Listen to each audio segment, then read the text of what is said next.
Comentários sobre as novas regras da Previdência Social brasileira. Gisele Leite.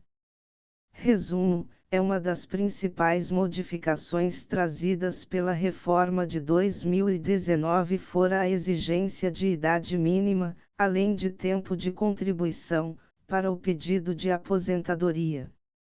Realmente a reforma da Previdência Social destacou uma mudança profunda no sistema previdenciário vigente no país, principalmente porque o aumento da expectativa de vida, a menor taxa de natalidade e a conta para pagar as aposentadorias está cada vez mais onerosa aos cofres públicos. Enfim, cogitam os especialistas que o Brasil teve que optar entre uma redução nesses gastos ou, então, um aumento de tributos nos próximos anos. Cumpre alertar que tais alterações só valerão para os segurados que não completou todas as exigências para conseguir o benefício previdenciário. Portanto, nada mudou para quem completou os requisitos que eram necessários para a aposentadoria até o dia 12 de novembro de 2019, mesmo que ainda não tenha entrada com o pedido junto ao INSS. Para tais segurados, o que permanece valendo são as regras antigas, onde é possível se aposentar apenas por tempo de contribuição, sem exigência de idade mínima. Por outro viés, para os novos segurados e, para aqueles que ainda não possuem direito ao beneficiário previdenciário, é relevante sublinhar que as novas normas e as regras de transição que passaram a valer a partir de 13 de novembro de 2019, data marcante quando grande parte das alterações entrou em vigor. Adiante, comento de forma didática as principais regras de aposentadoria e pensão por morte e o que mudou em relação às contribuições dos trabalhadores. Cumpre destacar que o tempo de contribuição não é o único fator relevante. Não será mais possível aposentar-se apenas por tempo de contribuição, e tal regra é válida tanto para os novos segurados como para os segurados que se filiarem ao sistema antes de 13 de novembro de 2019. Doravante, além do tempo de contribuição, a idade se tornou um fator relevante, então, os homens só poderão se aposentar aos 65 anos, enquanto as mulheres aos 62 anos. Há ainda o período de transição para atender aqueles que já estavam mais próximos de requerer o benefício antes da reforma, tais como os segurados maiores de 55 anos. A regra de transição atende o segurado filiado ao regime geral até 12 de novembro de 2019, quando serão exigidos 30 anos de contribuição e 56 anos de idade, mulheres, e 35 anos de contribuição e 61 anos de idade para homens. A partir de 2020, a cada ano irá ocorrer um acréscimo de 6 meses a essa idade mínima até que se atinja para a mulher a idade de 62 anos e, para o homem 65 anos. Para as mulheres, a regra de transição será de 12 anos e para os homens será de 8 anos. Segue abaixo a tabela sobre o tempo de transição para as mulheres que acaba em 2031 e para os homens, em 2027. Com a reforma em comento, as mulheres terão de contribuir comprovadamente, no mínimo 15 anos, já que os homens terão que comprovar ao menos 20 anos de contribuição previdenciária. Valendo tal regra também quem está nesse período de transição. Há uma regra de transição especial que se refere ao segurado que já tinha contribuído por mais de 28 anos, mulheres, ou 33 anos, homens, antes do advento da reforma, quando não será exigida a idade mínima. sendo exigido apenas que cumpra o período adicional de 50% do tempo que falta para atingir os 30 anos de contribuição, mulheres, ou 35 anos, homens. Tal exceção é chamada de. Exemplificando, uma mulher que contribuiu por exatos 28 anos, só precisará de contribuir por um período adicional de 9 meses, um pedágio de 50% do tempo que falta para completar os 30 anos de contribuição, isto é, 30 anos e 9 meses. A regra anterior editada pela Fórmula 86/96 fora extinta para os novos segurados filiados a partir de 13 de novembro de 2019, mas vigia igualmente um período de transição para quem já estava filiado ao sistema previdenciário. Antes, para se aposentar pela referida regra progressiva, os homens deveriam somar o tempo já contribuído com a idade atual e, essa soma deveria atingir 96 e, para as mulheres, 86. Para o segurado filiado ao regime geral até 12 de novembro de 2019, são necessários obter 86 pontos, com o mínimo de 30 anos de contribuição para as mulheres e 96 pontos, com 35 anos de contribuição, para os homens. Portanto, é exigido desde janeiro de 2020, um ponto a mais a cada ano, até que a mulher atinja 100 pontos e o homem, 105. Com isso, para a mulher, a regra de transição será de 14 anos e, para o homem 9 anos. É bom ressaltar que antes da dita reforma, essas pessoas poderiam se aposentar a depender do tempo em que ficaram expostas aos agentes nocivos. Considerando o grau de nocividade, estas poderiam requerer o benefício após 15, 20 ou 25 anos naquela situação. Essa regra não vale para quem se filiar ao sistema a partir de 13 de novembro de 2019. Doravante, é o seguinte: poderá requerer a aposentadoria após 15 anos de exposição ao agente nocivo, mas tendo 55 anos de idade, 20 anos de exposição e com 58 anos de idade, e de 25 anos de exposição e com 60 anos de idade, tendo em vista o grau de nocividade. O cálculo que definirá o quanto a pessoa irá receber pelo benefício previdenciário também mudou.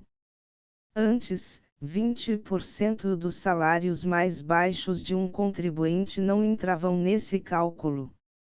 Atualmente, todos os salários registrados desde o início do tempo em que a pessoa contribuiu serão considerados, desde que tenha começado a partir de 1994. Assim, o valor que irá receber tende a ser menor, já que os salários de início de carreiras geralmente são mais baixos. Somente aqueles que ultrapassem o tempo mínimo de contribuição exigidos poderão excluir as contribuições menores. Em termos práticos, o contribuinte receberá benefício de 60% da média de todos os salários utilizados no cálculo, com acréscimo de 2% para cada ano que exceder ao tempo mínimo de contribuição de 15 anos, mulheres, e 20 anos, homens. Para receber 100% do salário de contribuição, os homens terão de contribuir por 40 anos e as mulheres, 35 anos. Igualmente, a pensão por morte teve mudança, pois o valor corresponde a 50% do que o segurado falecido recebia, com acréscimo de 10% para cada dependente, como filhos menores de 21 anos de idade. Quando o dependente atingir os 21 anos, os 10% correspondente a este, será excluído do benefício. Se houver dependente inválido ou com deficiência, o valor da pensão será de 100% da aposentadoria recebida pelo falecido. Não é mais permitido acumular pensão por morte com aposentadoria integral. A pessoa terá que escolher qual é o benefício mais vantajoso. Se preferir receber a pensão por morte, a aposentadoria ficará como segundo benefício, com valor parcial de 60% do valor que exceder a um salário mínimo, até o limite de 2 salários mínimos, 40% do valor que exceder a 2 salários mínimos, até o limite de 3 salários mínimos, 20% do valor que exceder a 3 salários mínimos, até o limite de 4 salários mínimos, e 10% do valor que exceder a 4 salários mínimos. Com a reforma surgiu o aplicativo chamado Meu INSS, que dispõe ao contribuinte uma ferramenta exclusiva disponível para a consulta de diversos serviços previdenciários, simulação de aposentadoria, quantos anos já contribuiu, requerimento de benefício, emissão de extrato e certidão de todo o período de contribuição, alteração de dados, emissão de guia de pagamento, GPS, agendamentos, declaração de beneficiário do INSS, declaração de pagamento de benefício, extrato de imposto de renda, IR, entre outros. Infelizmente 2020, ano pandêmico e também o primeiro ano após a reforma da Previdência Social brasileira, há pouco para ser comemorado. Afinal, o legado previdenciário deixado juntamente com o coronavírus global que ainda preocupa o cotidiano brasileiro, inclusive até os seguintes sociais mais abastados aos mais paupérrimos, dos trabalhadores e dos empresários, dos agentes políticos a seus representados. A alcunha da nova Previdência advinda com a publicação da Emenda Constitucional 103219, contendo 5 regras de transição para os trabalhadores do regime geral e 2 para os servidores efetivos dos regimes próprios. Convém assinalar, contudo, que nem os servidores do INSS foram treinados e equipados a respeito da nova sistemática, que surgira a destempo e sem os debates indispensáveis que se esperavam das grandes reformas políticas fundantes do Estado brasileiro. Resta um cenário agravado diante do modelo reformador, notadamente no quadro previdenciário lotado de filas, inoperância do sistema, expressiva baixa dos servidores do INSS, uma crescente judicialização e a alternância da presidência do INSS e de nova legislação. Logo após os primeiros meses da S 10322019, surgiram diversas portarias internas, instruções normativas, circulars, orientações, recomendações e novos diplomas legais, como se o sistema previdenciário pátrio já não contivesse um expressivo número de diplomas legais. Na minha modesta opinião, foi uma reforma assodada e atécnica, que não coaduna bem com a Lei 8.213/91 e o Decreto 3.048/99, que foram essencialmente modificados. Curiosamente, igualmente as prestações previdenciárias ganharam outros formatos e identidades, contudo, a legislação pretérita continuou sem a devida adequação aos novos contornos, criando, desta forma, discussões acadêmicas e controvérsias impactantes. Sublinhe-se que o INSS, como relevante órgão federal, de expressiva atuação no papel previdenciário do regime geral, durante todo o ano de 2020 mostrou o que resta pacificado há muito tempo, que é a sua evidente falência institucional. Em recente estudo do CNJ, conclui-se que, Ao apresentar as conclusões do estudo, o relatório alerta para o risco de a pandemia da Covid-19 agravar a situação da judicialização dos benefícios previdenciários e assistenciais. A partir das informações, a equipe de pesquisa do INSPER considerou que a ampliação da demanda pelos benefícios previdenciários e assistenciais, dificuldades de coordenação entre as esferas administrativa e judicial, o desemprego em níveis mais altos e o constrangimento fiscal devem contribuir para intensificar a judicialização. Vide em https://www.cnj.jus.gr/eicos previdenciárias pesquisa registra causas da revisão judicial de decisões administrativas Deduz-se que o agravamento do cenário deficitário da Previdência Social brasileira ainda ocorre, e corre a passos largos.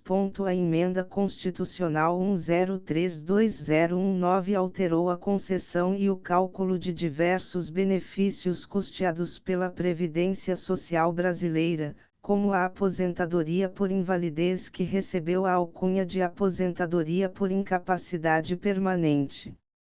Entretanto, diferentemente das demais aposentadorias existentes, ao requerer tal benefício, o segurado estará sujeito à realização de perícia médica junto ao INSS, na qual é realizada uma avaliação de seu quadro clínico, a fim de se comprovar sua incapacidade para desempenho de qualquer atividade laborativa. Saliente-se ainda que um dos requisitos para sua concessão é exatamente a insusceptibilidade de readaptação.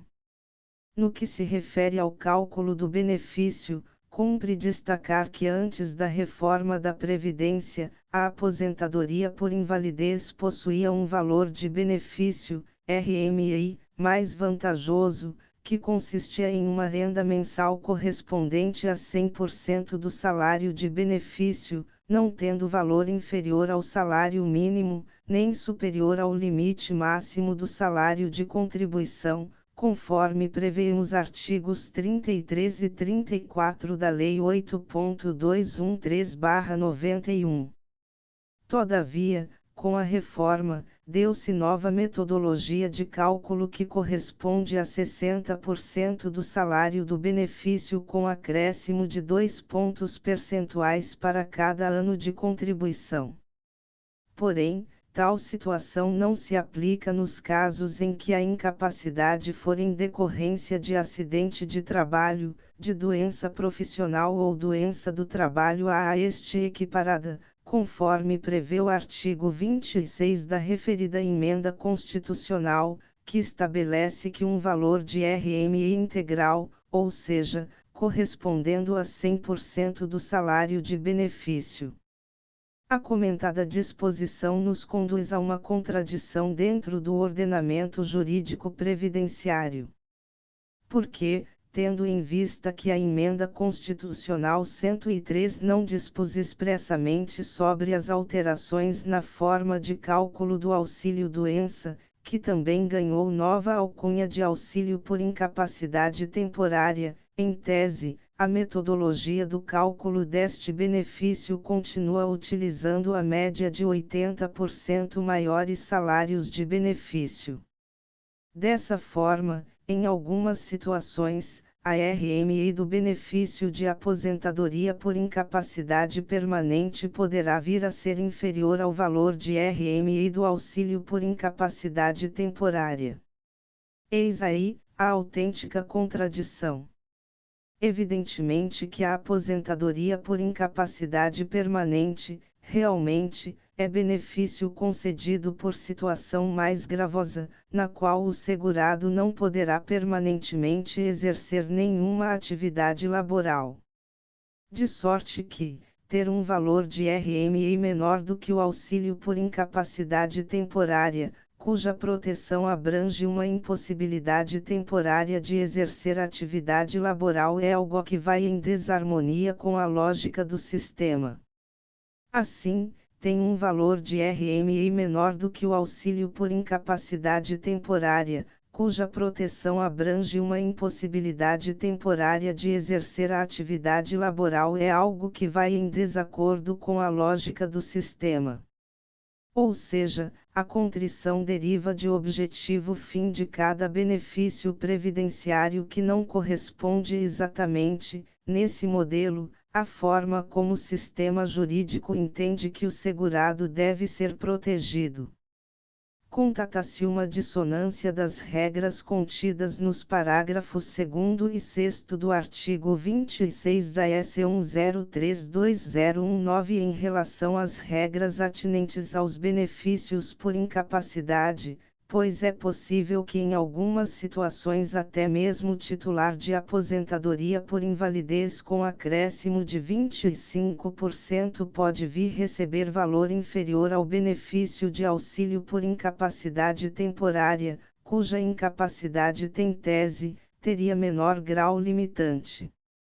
Assim, a contradição trazida pela alteração legislativa provocará processos administrativos e, quiçá judiciais, por consequência da inconformidade nos cálculos deste benefício.